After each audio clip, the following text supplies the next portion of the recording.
നമസ്കാരം. ന്യൂസ് കേരള പ്രധാന വാർത്തകളുമായി CK നാസർ കാഞ്ഞങ്ങാട്. ബ്രസീലിൽ വിമാനം തകർന്നു വീണ് 62 പേർ മരിച്ചു.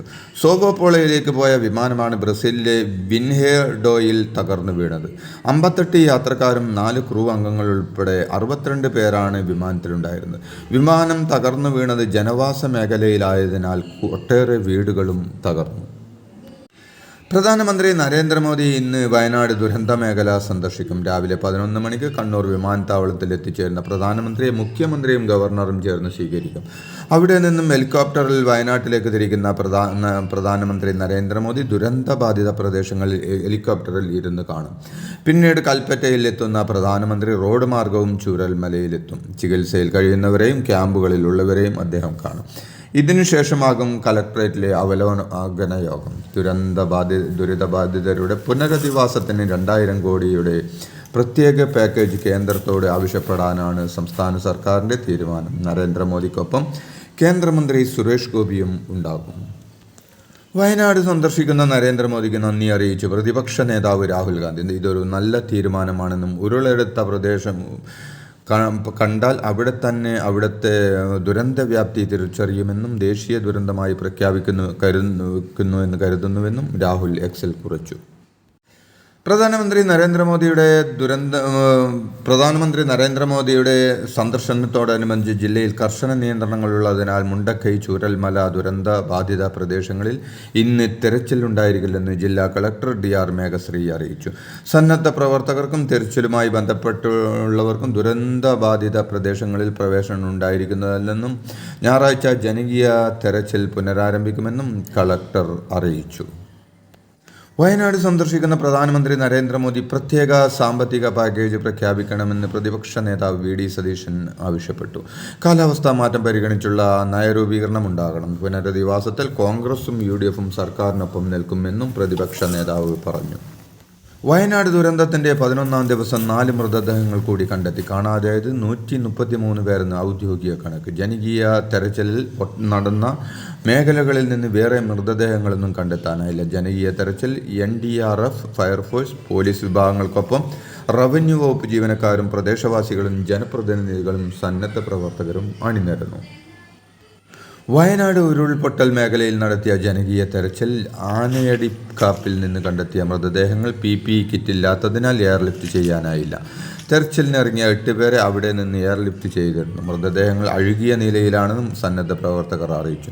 സമയം വൈകിയതിനാൽ മൃതദേഹങ്ങൾ ഇന്നലെ എയർലിഫ്റ്റ് ചെയ്യാൻ സാധിക്കില്ലെന്ന് ജില്ലാ ഭരണകൂടം പ്രതികരിച്ചു. ദുരന്തത്തിന് നേരിട്ടോ അല്ലാതെയോ ഇരകളായ വിദ്യാർത്ഥികൾക്ക് എക്സാം ഓൺ ഡിമാൻഡ് സംവിധാനം നടപ്പിലാക്കാൻ സർവകലാശാലകൾക്ക് നിർദ്ദേശം നൽകി മന്ത്രി doctor R Bindu. Kalpetta collectorate conference ഹാളിൽ വാർത്താസമ്മേളനത്തിൽ സംസാരിക്കുകയായിരുന്നു മന്ത്രി. സർവകലാശാലകൾ സെമസ്റ്റർ പരീക്ഷകൾ നടത്തുന്ന ഘട്ടത്തിൽ ദുരന്തത്തിൻ്റെ ആഘാതത്തിൽ നിന്ന് മോചിതരാകാത്ത കുട്ടികൾക്ക് വേണ്ടി അവർ ആവശ്യപ്പെടുന്ന സമയത്തിൽ പരീക്ഷകൾ നടത്തുന്നതാണ് സംവിധാനം. വയനാട് ജില്ലയിലെ ഉരുൾപൊട്ടൽ ദുരന്തത്തിൽ ദുരിതമനുഭവിക്കുന്നവർക്ക് അടിയന്തര ധനസഹായം എത്തിക്കുമെന്ന് സംസ്ഥാന സർക്കാർ അറിയിച്ചു. പ്രദേശത്തെ ദുരന്തബാധിതരായ ജീവനോപാധി നഷ്ടപ്പെട്ട കുടുംബത്തിലെ പ്രായപൂർത്തിയായ ഒരു വ്യക്തി 300 രൂപ വീതം ദിവസവും നൽകും. ഒരു കുടുംബത്തിലെ 2 വ്യക്തികൾക്കാണ് ഈ ആനുകൂല്യം ലഭ്യമാക്കുക. കിടപ്പ് രോഗികളോ ആശുപത്രിയിൽ ദീർഘനാൾ ചികിത്സയിൽ കഴിയുന്ന രോഗികളോ ഉള്ള കുടുംബങ്ങൾക്ക് ഈ ആനുകൂല്യം കുടുംബത്തിൽ 3 പേർക്ക് എന്ന നിലയിൽ നൽകും. 30 ദിവസത്തേക്കാണ് ഈ തുക നൽകുക. വയനാട് ദുരന്തത്തിൽ ക്യാമ്പിൽ കഴിയുന്ന ഓരോ കുടുംബത്തിനും അടിയന്തര ധനസഹായമായി 10,000 രൂപ വീതം അനുവദിക്കും. മുണ്ടക്കൈ ചൂരൽമല പ്രദേശത്തെ ദുരന്തത്തെ തുടർന്ന് ക്യാമ്പുകളിൽ കഴിയുന്നവർക്ക് മറ്റൊരു വാസസ്ഥലത്തേക്ക് തിരിച്ചു പോകുമ്പോൾ സർക്കാർ ഉടമസ്ഥതയിലോ മറ്റ് പൊതു ഉടമസ്ഥതയിലോ മാറാൻ കഴിയും വിധം ഉള്ള താമസ സൗകര്യം ഒരുക്കാനാകുമോ എന്നതിൽ കളക്ടറുടെ റിപ്പോർട്ട് ആവശ്യപ്പെട്ടിട്ടുണ്ട്. വയനാട് ദുരന്തത്തിൽപ്പെട്ട വിദ്യാർത്ഥികൾക്ക് നഷ്ടപ്പെട്ട സർട്ടിഫിക്കറ്റുകൾ എത്രയും വേഗം നൽകാൻ അദാലത്തുകൾ സംഘടിപ്പിക്കും. പാഠപുസ്തകവും ലാപ്ടോപ്പ് അടക്കമുള്ള ഡിജിറ്റൽ സാമഗ്രികളും നഷ്ടപ്പെട്ടവർക്ക് അവ നൽകാൻ സംവിധാനമുണ്ടാകും. ഈ പ്രവർത്തനങ്ങൾ കോളേജ് വിദ്യാഭ്യാസ വകുപ്പും സാങ്കേതിക വിദ്യാഭ്യാസ വകുപ്പും ചേർന്ന് ഏകോപിപ്പിക്കുമെന്നും മന്ത്രി പറഞ്ഞു. വയനാട് ദുരന്തത്തിൻ്റെ പശ്ചാത്തലത്തിൽ തൃശ്ശൂരിൽ ഓണത്തിന് നടത്താറുള്ള പ്രശസ്തമായ പുലിക്കളിയും കുമ്മാട്ടിക്കളിയും ഉൾപ്പെടെ ഓണാഘോഷങ്ങൾ ഒഴിവാക്കാൻ ഇന്നലെ ചേർന്ന കോർപ്പറേഷൻ സ്റ്റാൻഡിംഗ് കമ്മിറ്റി യോഗം തീരുമാനിച്ചു. കേരളം ഇന്നുവരെ കണ്ടതിൽ വെച്ച് ഏറ്റവും വലിയ ദുരന്തങ്ങളിലൊന്ന് വയനാട്ടിലുണ്ടായ സാഹചര്യത്തിൽ ആഘോഷ പരിപാടികൾ ഒഴിവാക്കാൻ കൂട്ടായ തീരുമാനമെടുക്കുകയായിരുന്നുവെന്ന് കോർപ്പറേഷൻ അധികൃതർ അറിയിച്ചു. വയനാട് ഉരുൾപൊട്ടൽ ഉണ്ടായതിന് കാരണം കർഷകരല്ലെന്നും ആഗോളതാപനം നിബിഡ വന മേഖലയിലുണ്ട് അതിതീവ്ര മഴ തുടങ്ങിയവയാണ് കാരണമെന്നും സീറോ മലബാർ സഭ തലശ്ശേരി രൂപത ബിഷപ്പ് ജോസഫ് പ്ലംബാനി പറഞ്ഞു.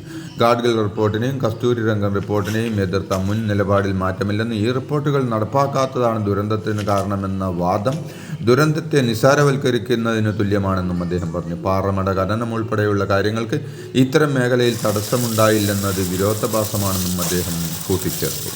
വയനാട്ടിലും കോഴിക്കോടും പാലക്കാടും മലപ്പുറത്തും ഭൂമിക്കടിയിൽ നിന്ന് പ്രകമ്പനമുണ്ടായതായി റിപ്പോർട്ട്. രാവിലെ 10 മണിയോടെയായിരുന്നു സംഭവം നടന്നത്. അതേസമയം തൃശ്ശൂർ ജില്ലയിലെ ചാവക്കാട് ഉച്ചതിരിഞ്ഞ് 3:15 മുഴക്കമുണ്ടായതെന്ന് പറയുന്നു. വിവരത്തിന്റെ അടിസ്ഥാനത്തിൽ പരിശോധിക്കാൻ നിർദ്ദേശം നൽകിയതായി ജില്ലാ ഭരണകൂടങ്ങൾ അറിയിച്ചു. വയനാട്ടിലെ സൂചിപ്പാറ കാന്തൻപാറ ഭാഗത്തു നിന്ന് 4 മൃതദേഹം കൂടി കണ്ടെത്തി. സന്നദ്ധ പ്രവർത്തകരും രക്ഷാദൗത്യ സംഘവും ചേർന്ന് നടത്തിയ തെരച്ചിലാണ് 3 മൃതദേഹങ്ങളും 1 ശരീരഭാഗവും കണ്ടെത്തിയത്.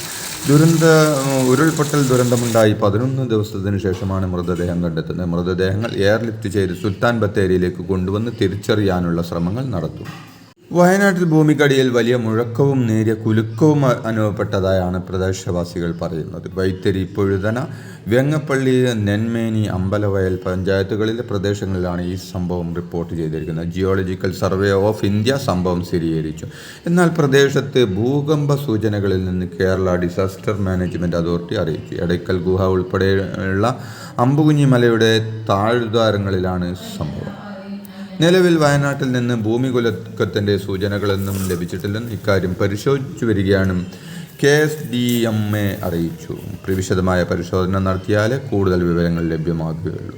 നിലവിൽ പ്രാഥമികമായി നടത്തിയ പരിശോധന ഭൂമി കുലുങ്ങിയതായുള്ള സൂചനകളൊന്നും ലഭിച്ചിട്ടില്ലെന്നും അധികൃതർ അറിയിച്ചു. വലിയ രീതിയിലുള്ള കുലുക്കം എവിടെയും ഉണ്ടായിട്ടില്ലെന്ന് കാലാവസ്ഥാ വകുപ്പും അറിയിച്ചു. അതോടൊപ്പം വയനാട്ടിൽ പ്രകമ്പനമുണ്ടായ സ്ഥലങ്ങളിലെ ജനവാസ മേഖലകളിൽ നിന്ന് ആളുകളെ മാറ്റി തുടങ്ങിയതായി വയനാട് ജില്ലാ കളക്ടർ DR മേഘശ്രീ അറിയിച്ചു. ഇതോടെ ഇന്നത്തെ പ്രധാന വാർത്തകൾ സമാപിച്ചു. നന്ദി, നമസ്കാരം.